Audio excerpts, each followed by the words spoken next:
भारत माता की, भारत माता की, भारत माता की। आज उत्साह का दिन है, उत्सव का दिन है। ये उत्सव भारत के लोकतंत्र के लिए है। मैं इन चुनावों में हिस्सा लेने वाले सभी मतदाताओं को बहुत बहुत बधाई देता हूं। उनके निर्णय के लिए मतदाताओं का आभार व्यक्त करता हूं। विशेष रूप से हमारी माताओं बहनों ने, हमारे युवाओं ने जिस प्रकार भारतीय जनता पार्टी को भरपूर समर्थन दिया है, वो अपने आप में बहुत बड़ा संदेश है। मुझे इस बात का भी संतोष है कि फर्स्ट टाइम वोटर्स ने बढ़ चढ़कर मतदान में हिस्सा लिया और भाजपा की जीत पक्की की।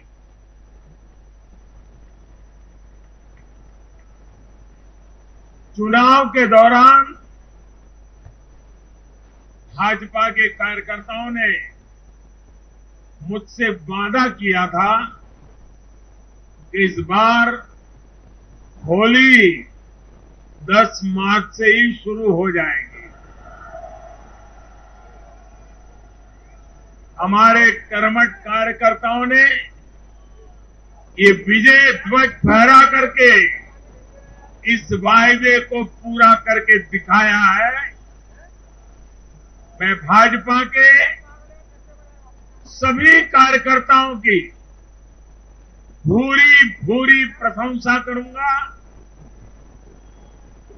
जिन्होंने दिन रात देखे बिना इन चुनावों में कड़ी मेहनत की। हमारे कार्यकर्ता जनता जनार्दन का दिल जीतने में, जनता जनार्दन का विश्वास जीतने में सफल रहे और पूरे पार्टी का नेतृत्व जिन्होंने किया, कार्यकर्ताओं ने को जिन्होंने लगातार मार्गदर्शन किया, ऐसे हमारे राष्ट्रीय अध्यक्ष श्रीमान जगत प्रकाश नड्डा जी को भी मैं बहुत बहुत अभिनंदन करता हूं, बहुत बहुत बधाई देता हूं।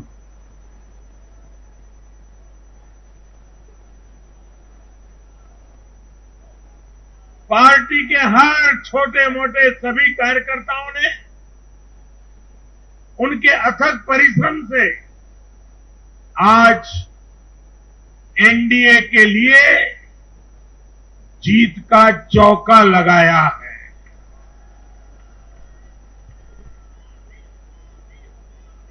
साथियों, उत्तर प्रदेश ने देश को अनेक प्रधानमंत्री दिए,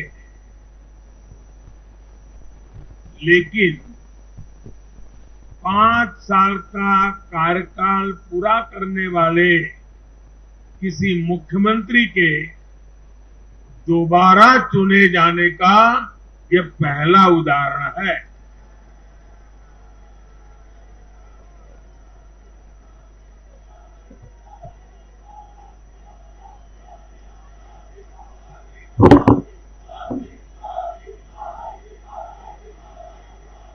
अभी नड्डा जी ने विस्तार से बताया, उत्तर प्रदेश में 37 साल बाद कोई सरकार लगातार दूसरी बार सत्ता में आई है। 3 राज्य यूपी, गोवा और मणिपुर में सरकार में होने के बावजूद बीजेपी के वोट शेयर में वृद्धि हुई है।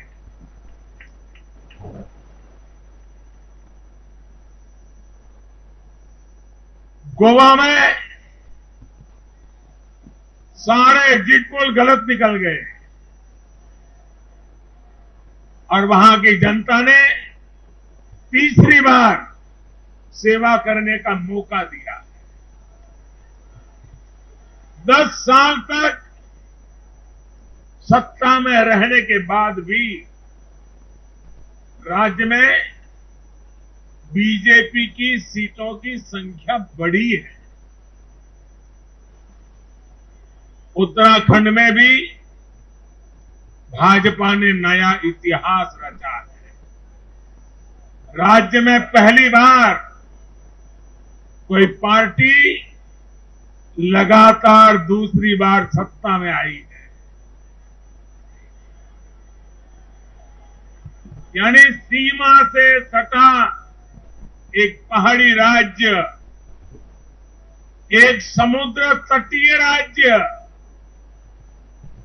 और एक मां गंगा का विशेष आशीर्वाद प्राप्त एक राज्य और पूर्वोत्तर सीमा पर एक राज्य, भाजपा को चारों दिशाओं से आशीर्वाद मिला है।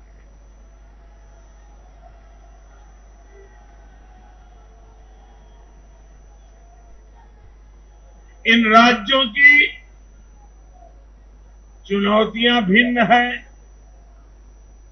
सबकी विकास की यात्रा का मार्ग भिन्न है, लेकिन सबको जो बात एक सूत्र में पिरो रही है वो है भाजपा पर विश्वास। भाजपा की नीति, भाजपा की नीयत और भाजपा के निर्णयों पर अपार विश्वास। साथियों, ये चुनाव नतीजे भाजपा की प्रो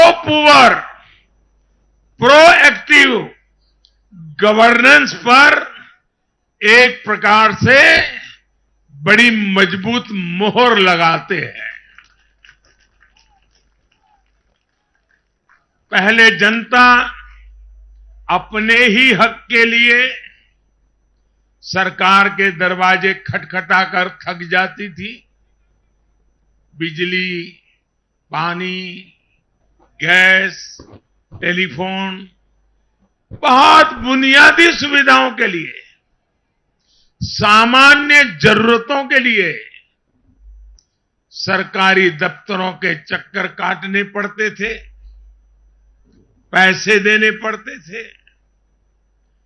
कुछ साधन संपन्न लोगों तक सुविधा पहुंचने के रास्ते अलग थे, पहुंच जाती थी। देश में गरीबों के नाम पर घोषणाएं बहुत हुई, योजनाएं भी बहुत बनी, लेकिन उस योजनाओं का जो हकदार था, जिस गरीब का उस पर हक था, उसके लिए ये हक उसको मिले बिना परेशानी को मिले, उसके लिए गुड गवर्नेंस, डिलीवरी, इसका बड़ा महत्व होता है। लेकिन भाजपा इस बात को समझती है और मैं लंबे अरसे तक मुख्यमंत्री के नाते काम करके आया हूं, इसलिए मुझे पता है कि आखिरी इंसान की सुविधा के लिए कितनी मेहनत करनी चाहिए। बीते वर्षों में हमने गवर्नेंस डिलीवरी सिस्टम तो बेहतर किया ही, साथ साथ पूरी प्रक्रिया में पारदर्शिता भी लाए हैं। भाजपा गरीब को भरोसा देती है कि प्रत्येक गरीब तक सरकार ने निर्णय की हुई सुविधाएं जरूर पहुंचेगी। और मैं गरीब के घर तक उसका हक पहुंचाए बिना चैन से बैठने वाला इंसान नहीं।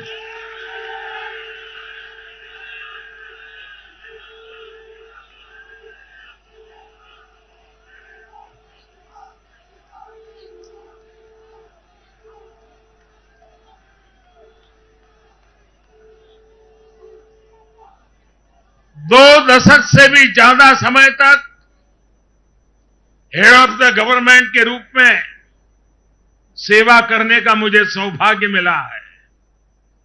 सरकार में कितनी दिक्कतें होती हैं, गवर्नेंस में कितनी दिक्कतें होती हैं, इसको भली भांति जानता हूं।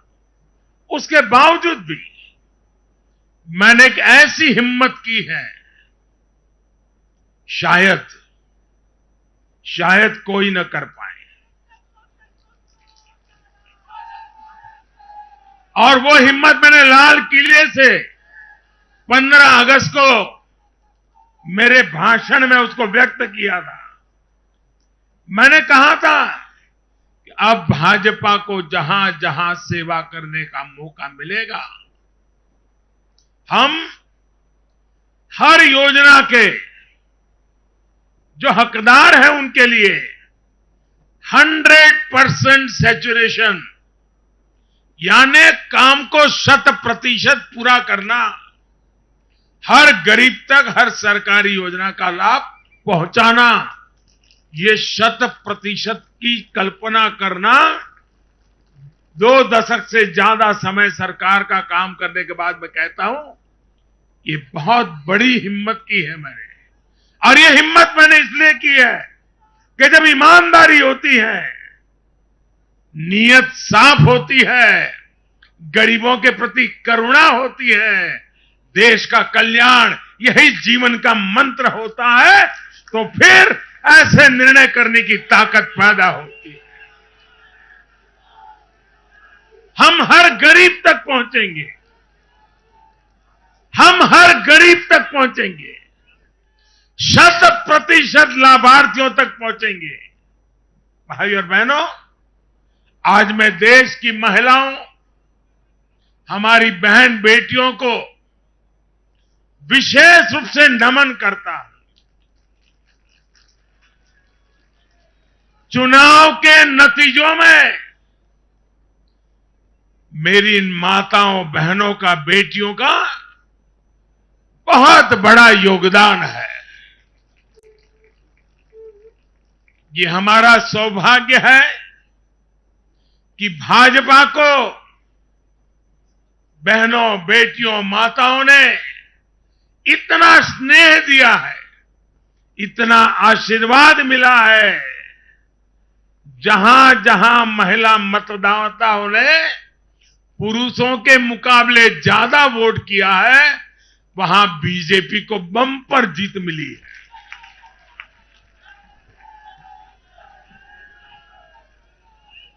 एक प्रकार से हमारी माताएं बहनें, हमारी बेटियां, हमारी ये स्त्री शक्ति भाजपा की जीत की सारथी बनी है।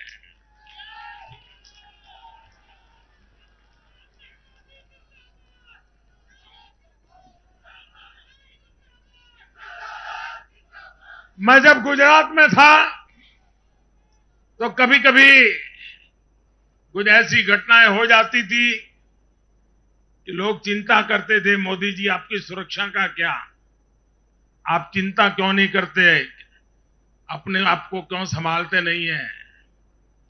तो मैं एक ही जवाब देता था कि कोटि कोटि माताओं का, स्त्री शक्ति का मुझे सुरक्षा कवच मिला हुआ है।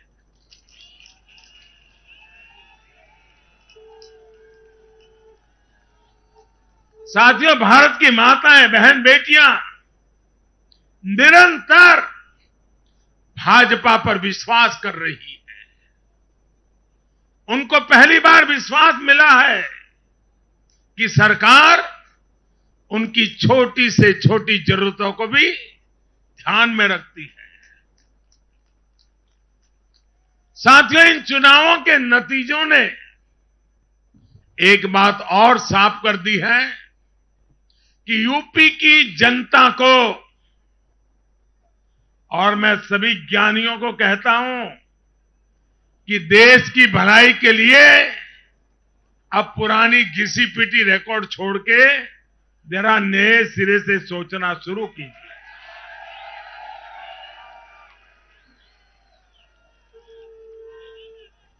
इस देश के लिए बड़ी दुख की बात है।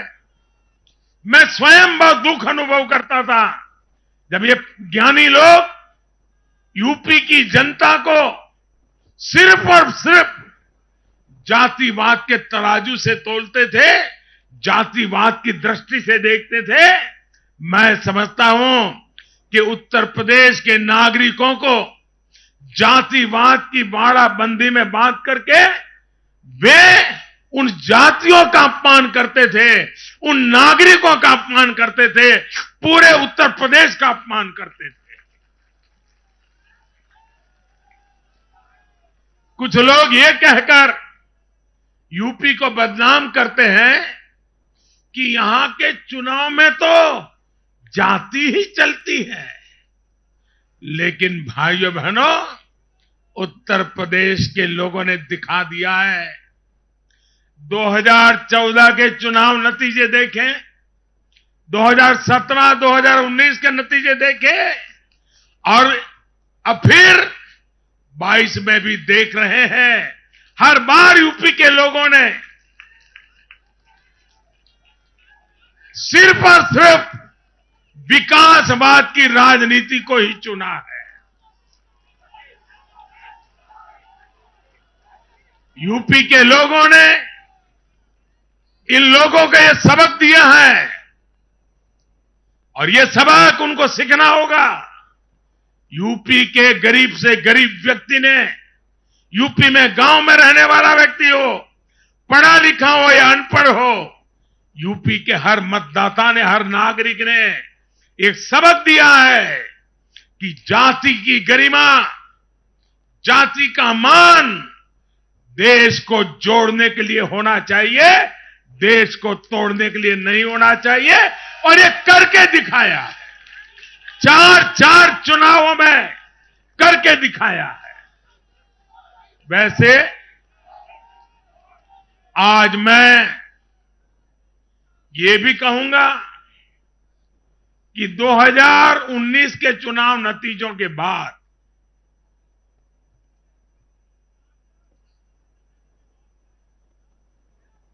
कुछ पॉलिटिकल ज्ञानियों ने कहा था 2019 में जब लोकसभा में हम दोबारा जीत करके आए तो उस ज्ञानियों ने कहा था कि भाई 2019 के जीत में क्या है, ये तो 2017 में ही तय हो गई थी, क्योंकि 2017 में यूपी का रिजल्ट आया था। मैं मानता हूं इस बार भी ये ज्ञानी जरूर कहने की हिम्मत करेंगे कि 2022 के नतीजों ने 2024 के नतीजे तय कर दिए हैं।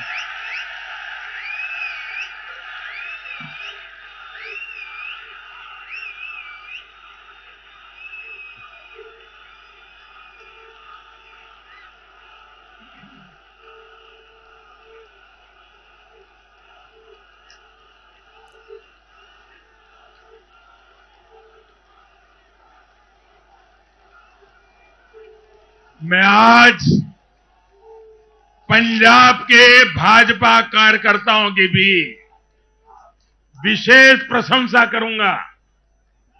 उन्होंने विपरीत परिस्थितियों में जिस प्रकार पार्टी का झंडा बुलंद किया है, वो आने वाले समय में पंजाब में भाजपा की मजबूती को, देश की मजबूती को एक अहम स्थान के रूप में विकसित करेंगे, ये मेरा पूरा विश्वास है।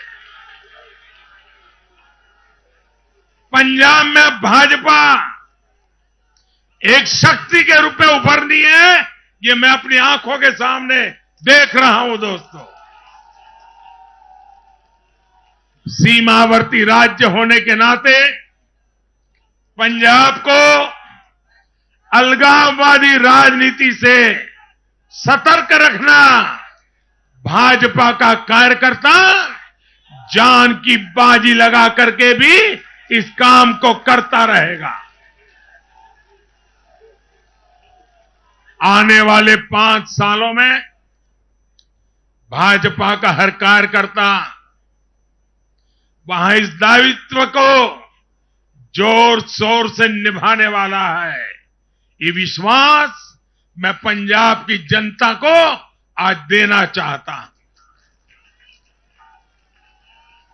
साथियों, ये चुनाव ऐसे समय में हुए हैं जब दुनिया 100 साल के सबसे बड़े कोरोना जैसी महामारी के संकट से लड़ रही है।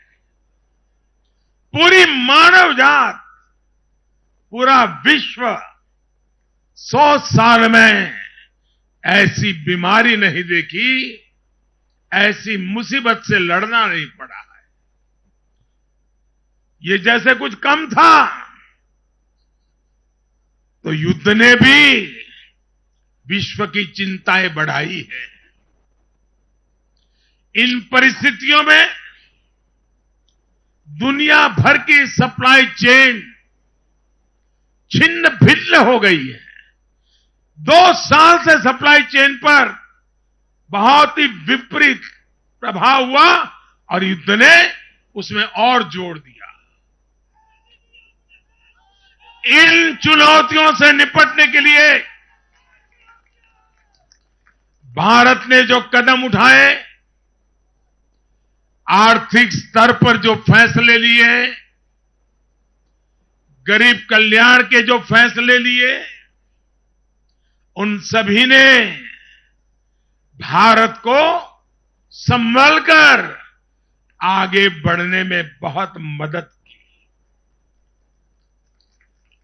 भारत बच पाया है क्योंकि हमारी नीतियां जमीन से जुड़ी रही। हमारी नीतियां जमीन से जुड़ी रही और हमारे प्रयास निष्ठा और नियत की पटरी पर अविरत आगे बढ़ते रहे। जहां जहां डबल इंजन की सरकार रही, वहां पर जनता के हितों की डबल सुरक्षा हुई और विकास के कार्यों की गति भी तेज हुई। इस समय जो युद्ध चल रहा है, उसका प्रभाव प्रत्यक्ष और परोक्ष रूप से दुनिया के हर देश पर पड़ रहा है। भारत शांति के पक्ष में है, बातचीत से हर समस्या को सुलझाने के पक्ष में है। लेकिन जो देश सीधे जंग लड़ रहे हैं, भारत का उनसे आर्थिक दृष्टि से, सुरक्षा की दृष्टि से, शिक्षा की दृष्टि से, राजनीतिक दृष्टि से नाता है। भारत की बहुत सारी जरूरतें इन देशों से जुड़ी हुई हैं। भारत बाहर से जो कच्चा तेल मंगाता है, पाम ऑयल मंगाता है, सनफ्लावर ऑयल मंगाता है, उसकी कीमत भी अंतर्राष्ट्रीय बाजार में बहुत तेजी से बढ़ रही है। कोयला हो, गैस हो, फर्टिलाइजर हो, सभी की कीमतों में पूरी दुनिया में कल्पना बाहर का उछाल आ रहा है। युद्ध के कारण पूरी दुनिया में महंगाई बढ़ रही है। विकासशील देशों को विशेष रूप से कठिनाई का सामना करना पड़ रहा है। साथियों, इस वैश्विक संदर्भ में इन कठिनाइयों के बीच इस बार के बजट पर नजर डालें तो एक विश्वास पैदा होता है। देश आत्मनिर्भर भारत अभियान के मार्ग पर आगे बढ़ रहा है। इस भावना को इस बार के बजट से और ऊर्जा मिली है और मैं मानता हूं कि दुनिया भर में बने निर्माण हुए इस विपरीत वातावरण में, उथल पुथल से भरे माहौल में, अनिश्चितता से भरे माहौल में भारत की जनता ने विशेष करके उत्तर प्रदेश जैसे राज्यों ने अपनी दूरदृष्टि का परिचय दिया है। भारत के मतदाताओं ने जिस तरह इन चुनावों में स्थिर सरकारों के लिए वोट दिया, वो इस बात का प्रतिबिंब है कि लोकतंत्र भारतीयों की रगों में है।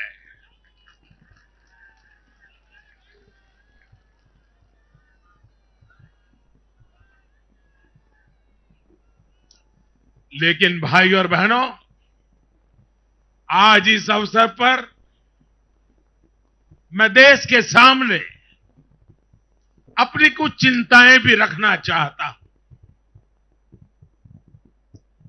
देश का नागरिक तो बहुत जिम्मेदारी के साथ देश के हित में अपना काम कर रहा है।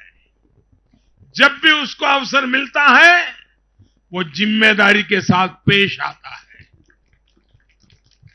देश का सामान्य नागरिक राष्ट्र निर्माण में जुटा है, लेकिन हमारे यहां कुछ लोग लगातार राजनीति का स्तर गिराते जा रहे हैं।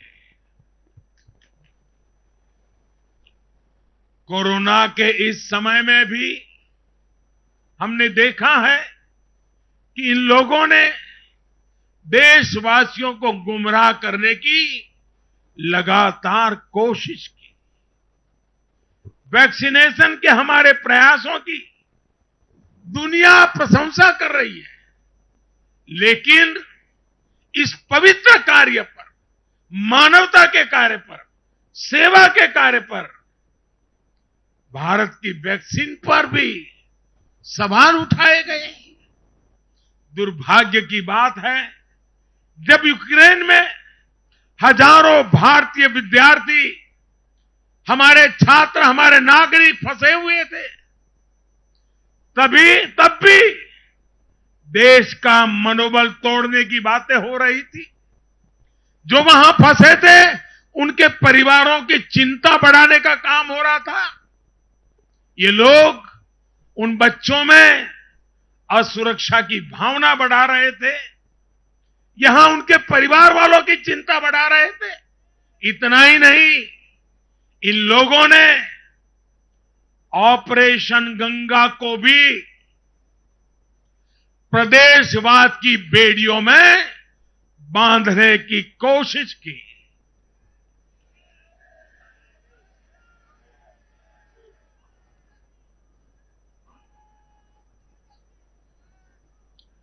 हर योजना को, हर कार्य को क्षेत्रवाद, प्रदेशवाद, जातिवाद, संप्रदायवाद का रंग देने का प्रयास भारत के उज्जवल भविष्य के लिए बहुत बड़ी चिंता का विषय है। साथियों, इन चुनावों में मैंने लगातार विकास की बात की। गरीबों को घर, गरीबों को राशन, वैक्सीन, आधुनिक इंफ्रास्ट्रक्चर, हर विषय पर भाजपा का विजन लोगों के सामने रखा। इसके साथ ही जिस एक बात पर मैंने सबसे ज्यादा चिंता जताई थी, वो थी गौर परिवारवाद। मैंने राज्यों के लोगों को बताया कि कैसे मैं किसी परिवार के खिलाफ नहीं हूं, न ही मेरी किसी की व्यक्ति की दुश्मनी है। मैं लोकतंत्र की चिंता करता हूं और मैं सभी ज्ञानियों को कहता हूं, जरा लोकतंत्र के तराजू पर इन चीजों को तोल के देखो।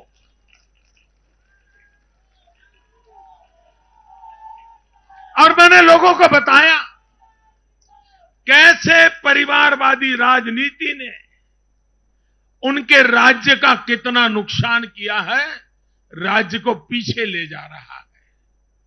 और मुझे खुशी है कि मतदाताओं ने इस बात को समझते हुए भी इस चुनाव में अपना वोट दिया है, लोकतंत्र की ताकत को मजबूत किया।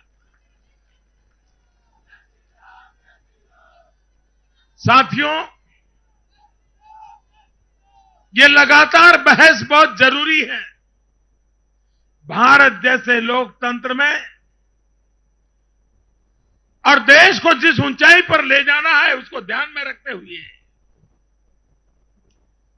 जिन मुद्दों को मैं उठा रहा हूं, उसको निरपेक्ष भाव से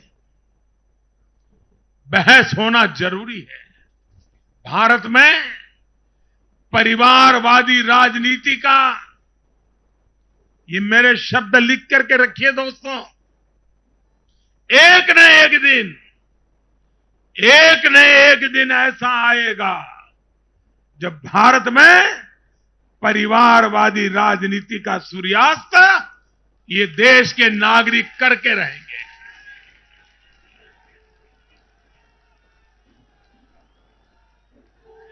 इस चुनाव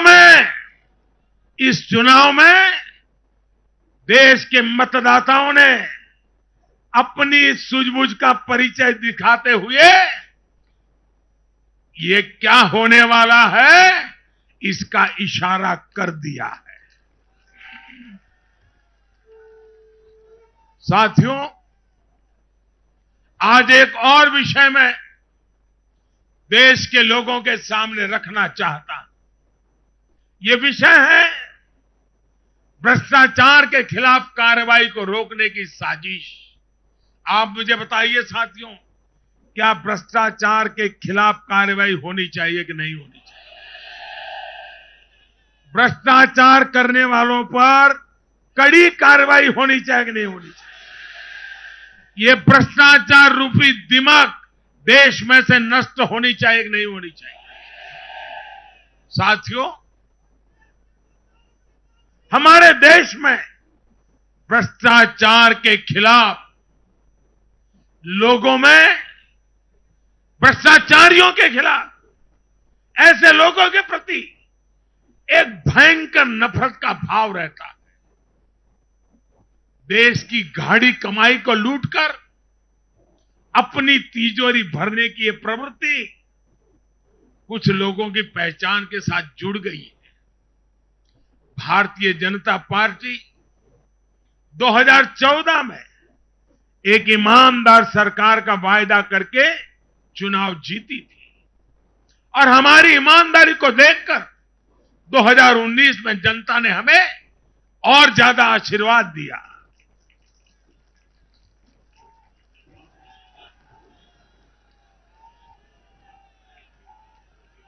और देश हमसे अपेक्षा करता है कि मोदी जी, आपकी सरकार सिर्फ प्रामाणिक रहे इतना इनफ नहीं है। आप ही हैं, आप ही की सरकार है जो भ्रष्टाचारियों को सजा कर सकती है, उन पर कठोर से कठोर कार्रवाई कर सकती है। मुझे बताइए, जनता की इस अपेक्षा को मुझे पूरा करना चाहिए कि नहीं करना चाहिए? जनता की आशा आकांक्षा के लिए सरकार ने जिम्मेवार व्यवहार करना चाहिए कि नहीं करना चाहिए?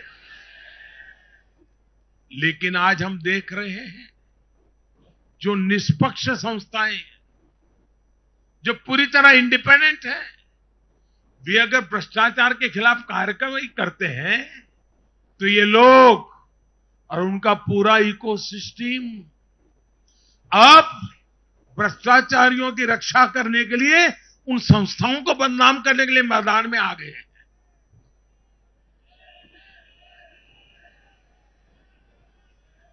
ये देश का कितना बड़ा दुर्भाग्य है कि घोटालों से घिरे लोग एकजुट होकर अब अपनी इकोसिस्टम की मदद से इन संस्थाओं पर ही दबाव बनाने लगे हैं।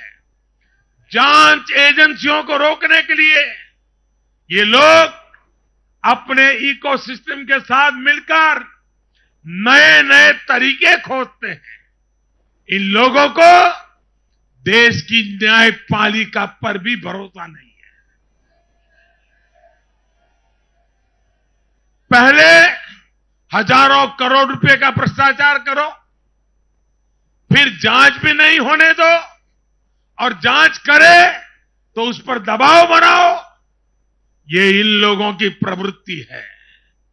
और देश के लोगों को एक और बात पर मैं ध्यान देना के लिए आकर्षित करना चाहता हूं। ये लोग किसी भ्रष्टाचारी पर कार्रवाई होते ही उसे धर्म का रंग देते हैं, प्रदेश का रंग दे देते हैं, जाति का रंग देने लगते हैं। ये नए तौर तरीके शुरू हुए हैं। किसी माफिया के खिलाफ अदालत कोई फैसला सुना देती है तो भी उसे ये लोग धर्म और जाति से जोड़ देते हैं। ऐसे में भारत के मैं सभी संप्रदायों से आग्रह करता हूं, मैं सभी जाति पे गर्व करने वाले ईमानदार लोगों से आग्रह करना चाहता हूं, उन सबको सोचना होगा कि ऐसे भ्रष्टाचारियों, ऐसे माफियाओं को अपने समाज से, अपने संप्रदाय से, अपनी जाति से दूर करने की हिम्मत करें।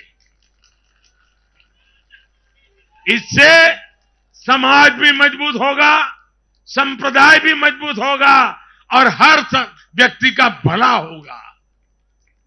और यूपी में हमारी विजय का एक कारण यह भी है कि वहां के लोगों ने कई दशकों से ऐसी राजनीति का बहुत नुकसान सहा है। मैं बनारस का सांसद होने के नाते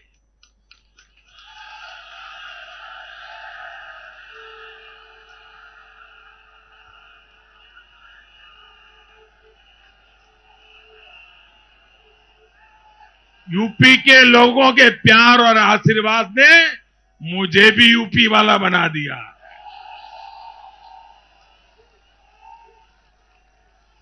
मैं बनारस का सांसद होने के नाते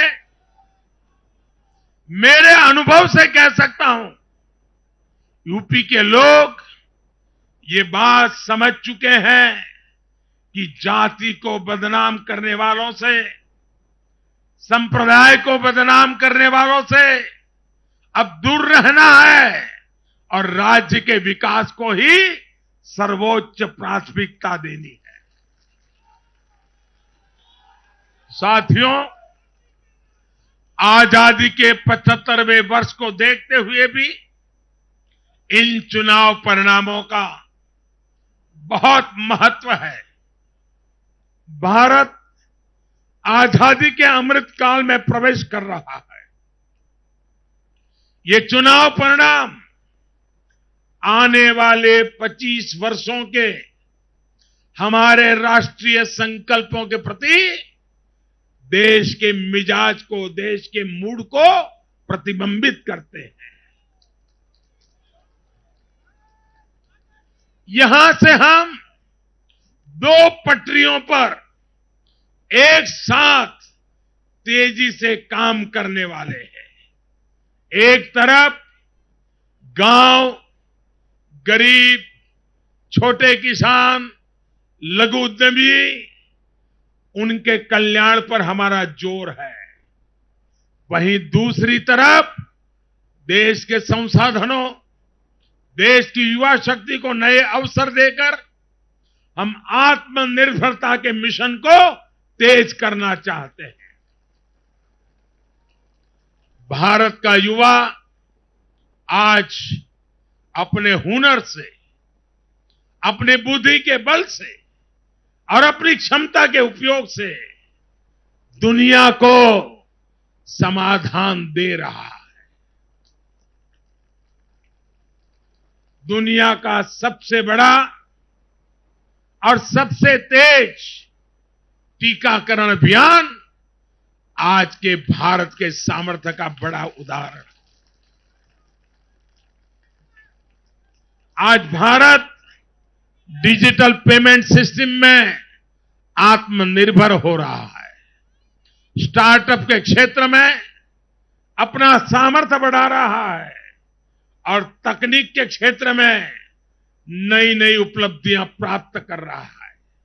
और यह सब हो रहा है उसकी युवा शक्ति के कारण। भारत में शिक्षा का स्तर उच्च कोटि का हो, जो देश और दुनिया की जरूरतों को पूरा करने वाली वर्कफोर्स तैयार कर सके, यह हमारा संकल्प है। आज एक ऐसे नए भारत का निर्माण हो रहा है जहां आपकी पहचान आपसे होती है।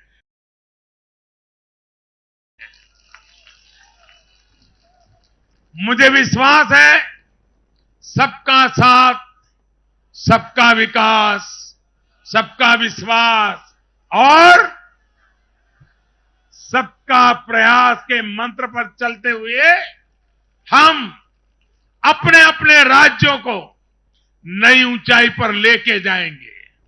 जब देश के हर राज्य का विकास होगा तो देश का भी विकास होगा।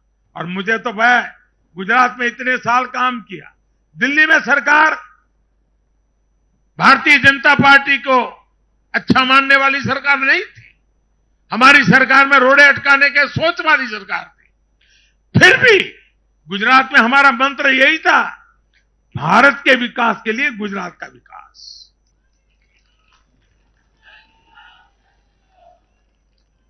साथियों,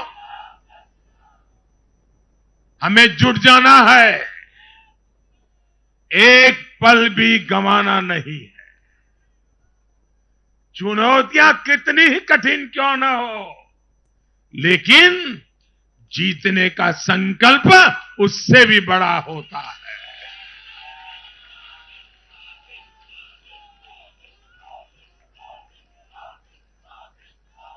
बड़े संकल्पों के साथ, बड़े सपनों के साथ ऊंची सी ऊंची ऊंचाइयों को पार करने के इरादे के साथ देश को आगे बढ़ाना है। साथियों, इतना बड़ा भव्य विजय भारत के उज्जवल भविष्य की ये गारंटी है। मैं एक बार फिर भारत के उज्जवल भविष्य के लिए ये जो निर्णायक मतदान किया है, इसलिए हमारे मतदाता अभिनंदन के बहुत अधिकारी है। आइए दोनों हाथ ऊपर करके तालियों के गड़गड़ाहट के साथ सभी मतदाताओं का अभिनंदन करें, मतदाताओं का आभार व्यक्त करें, मतदाताओं का गौरवगान करें।